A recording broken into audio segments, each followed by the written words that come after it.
Doctor Bhimrao Ambedkar जन्म जयंती 125वीं के इस पावन अवसर पे आप सबका और यहाँ से इकट्ठे हुए बहुत अमूल्य समय निकालकर और अंबेडकर साहब ने हमारे लिए क्या दिया ये जानना बहुत जरूरी है। तो सबसे पहले मैं आप सबका जोहार और अंबेडकर साहब की जय और संविधान की जय। मैं इस संचालक जी निकाय में सेवानिवृत्त हूँ। मेरे घर में परिवार में 2 मौत हो गई, लेकिन हमारे साथी नहीं माने। कल ही का कार्यक्रम है तो भी जाना है। चलो भाई आधे मन से भी सही, लेकिन जाना पड़ता है। ये कार्यक्रमों में हम 1981-82 से भाग लेते आ रहे हैं। उस समय स्वरूप दूसरा था और आज स्वरूप दूसरा है और आज ओरिजिनल रूप है सामने। उस समय तो ये अपने को अंबेडकर जयंती मनाने ही नहीं देते थे, छिप के मनाते थे। गवर्नमेंट कोई इसमें आगे नहीं और नहीं कर सकते हो, इस तरह का प्रेशर था। लेकिन धीरे धीरे जनजागृति आने पर सरकार खुद शामिल होगी मनाने में। तो मैं इस अवसर पे आपको पुनः पैक्ट की बात कहता हूँ कि भाई संविधान बना 1950 में, ये सब अपन समझते हैं। लेकिन इससे पहले की जो घटना जो थी वो भी कम प्रभाव हम पे नहीं पड़ा। पुनः पैक्ट क्या है? 1932 का है ये। उसमें जो लिखा है वही मैं बोल देता हूँ। मेरी भाषा में कोई बदलाव ज्यादा नहीं करता हूँ, तो आपको जो लिखा है ज्यादा समझ में आएगा। अपने लोगों को SC ST OBC को अपने ही देश में जानवर से भी बदतर जिंदगी जीने से बचाने के लिए, छुआछूत मिटाने के लिए, गुलामी से आजादी दिलाने के लिए लड़ झगड़ कर तर्क विविधता पूर्ण बातें रखकर अंग्रेजों से 17 अगस्त 1932 को घोल मेल समझौता द्वारा जो अधिकार SC ST OBC के लिए डॉक्टर बाबा साहब अम्बेडकर ने प्राप्त किए, उससे 24 सितंबर 1932 को पुनः पैक्ट द्वारा गांधी जी ने छीन लिया। ये महत्वपूर्ण बात है। ये इतिहास में हमको कोई नहीं बताता है। हमको जो अधिकार अंग्रेजों ने दिए, अंबेडकर साहब ने लड़ झगड़ के 1932 में लिए, तो सबसे पहले विरोध गांधी जी ने किया।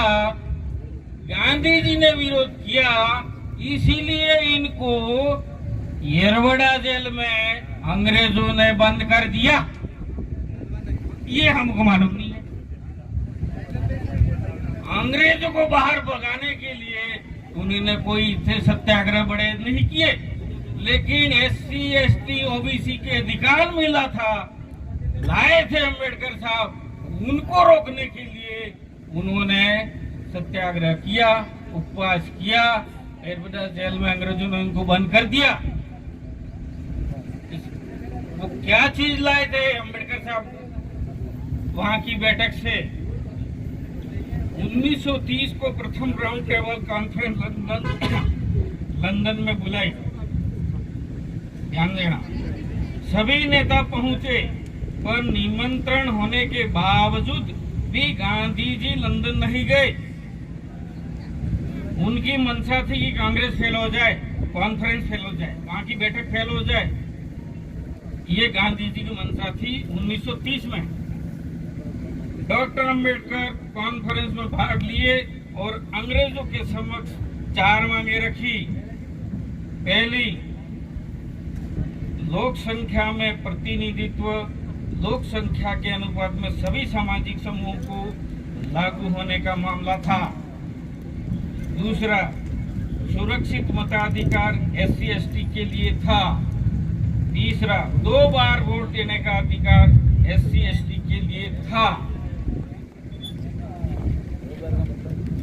चौथा, प्रौढ़ मताधिकार ये सभी भारतीय स्त्री पुरुष के लिए था, खास तौर पर SC, ST, OBC और धर्म परिवर्तित लोगों के लिए था।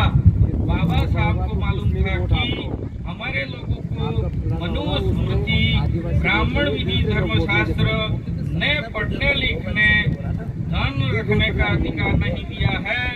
अगर पढ़ाई तथा टैक्स के आधार पर वोट का अधिकार होता है तो हमारे लोग अधिकार वंचित रह जाएंगे। उन दिनों इंग्लैंड में टैक्स तथा एजुकेशन के आधार पर वोट देने का अधिकार था। इंग्लैंड में इस तरह का था तो भारत में ये मिलेगा। इसको जानते हुए अम्बेडकर साहब ने ये 4 बातें रखी थी। फिर क्या होता है, अम्बेडकर साहब की 4 बातें अंग्रेजों ने दे दी। वहाँ की बहस के बाद, यहाँ आने के बाद गांधी जी ने विरोध किया, उनको जेल में डाला और भूख हड़ताल कर दी। और इनकी धर्मपत्नी थी, उन्होंने अम्बेडकर साहब के सामने बहुत सारी विनती की और कई तरह से इन पर प्रेशर डाले गए। अम्बेडकर साहब और यहाँ के जो जिन लोगों के लिए अधिकार रखे थे उनको घर जलाने तक की योजना लोगों ने लगा दी थी। फिर अम्बेडकर साहब ने बहुत मन में पछतावा और परेशान होते हुए, आंखों में आंसू लिए हुए वहाँ साइन किए। तो उसमें हमारा ये दूसरा जो अधिकार था सुरक्षित मताधिकार SC, ST का, वो संयुक्त हो गया, अलग नहीं रहा। दूसरा 2 बार वोट देने का अधिकार था, वो हमसे छीन गया। SC का होगा SC को देगा, ST का ST को देगा, जनरल का होगा हमारे पास आएगा, हम शर्तों के आधार पर देंगे। ये सारी चीजें थी इसमें।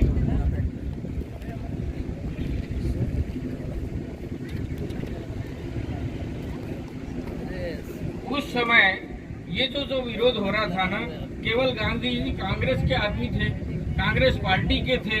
उसमें साफ लिखा है गांधी जी और RSS के लोग एडल्ट फ्रेंचाइज के समर्थन में नहीं थे। ये चौथा बिंदु जो मत का है ना, वहाँ पे दोनों एक मत थे और दोनों विरोध कर रहे थे। ये चीज समझने की है।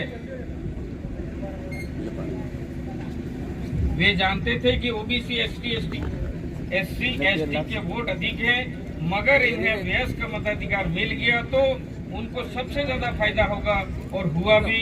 वयस्क मताधिकार के कारण 90% मुख्यमंत्री OBC के हैं आज। ये पहले नहीं था। OBC यूँ समझता है कि ब्राह्मण है, ये जो भी अपर कास्ट मानते हैं इनके बराबर हैं। उनको मालूम ही नहीं है कि हम इनके हैं कि किनके हैं। इनको खुद का इतिहास मालूम नहीं है, और ये सबसे ज्यादा नुकसान हमारे कर देते हैं।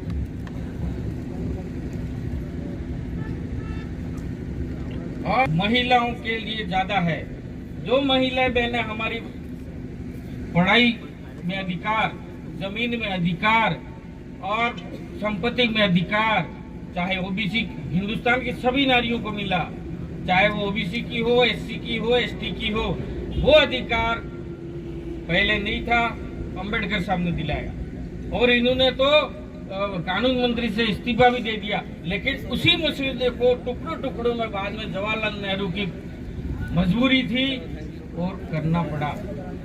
आधा अधूरा भी किया, लेकिन किया, जिसके कारण हमारी बहनों को अधिकार हमारी जमीन में है और इनको अधिकार सुरक्षित किया। कई अधिकार मिले हैं, पहले ऐसा कुछ भी नहीं था।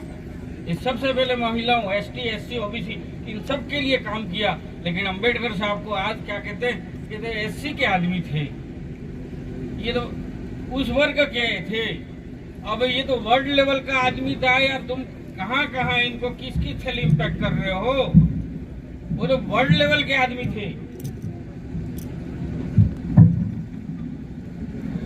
और जो पुना पैक्ट हुआ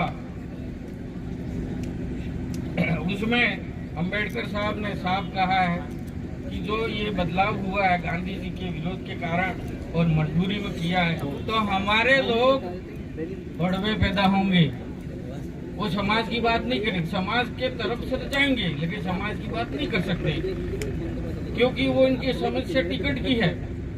तो समाज का आदमी जाएगा तो समझ, लेकिन जो अम्बेडकर साहब ने जो अधिकार दिए हैं समाज को दिए हैं, न किसी पार्टी को दिए हैं, न किसी धर्म को दिए हैं। ये भी समझना है। समाज को दिया है, इसलिए हम समाज के रूप में एक हो जाएं। ये पार्टियां तो आज तक हम धर्म और पार्टियों की जाल में फंस के 75 साल निकाल दिए, उन जालों से बाहर नहीं आ रहे हैं, इसलिए हम वो 5वीं अनुसूची नहीं ले पा रहे हैं। 5वीं अनुसूची हमारा अधिकार है, जो संविधान है, मिनी संविधान है हमारा आदिवासियों का, वो किसी भी समाज के लिए नहीं दिया, जो हमारे लिए अम्बेडकर साहब ने दिया है। वो अधिकार बहुत बड़ी चीज है। तो आप मालिक हो इसमें, इस देश के, दूसरे किसी को ऐसा नहीं लिख के दिया है। अब आप मालिक हो, इसलिए मालिक के रूप में ये लोग नहीं देखना चाहते हैं, इसलिए आपको नौकर के रूप में देखना चाहते हैं। आप नौकर बन के ही हाथ फैला फैला के रहोगे। आप मालिक हैं, अब मालिक की तरह जो भी शासन करने आएगा वो उसको कंट्रोल करके आपके नियम बना के वो नियम नहीं होने दे रहे हैं। वही मेन समस्या है। और एक शब्द है उसमें संविधान के अंदर, मैं आजकल खाली बैठा बैठा वही करता हूँ, साहूकार पर नियंत्रण आदिवासी अपने नियम बना के करेगा। क्या ऐसा हो रहा है? साहूकार का मतलब आदिवासी के अलावा सरकार भी साहूकार,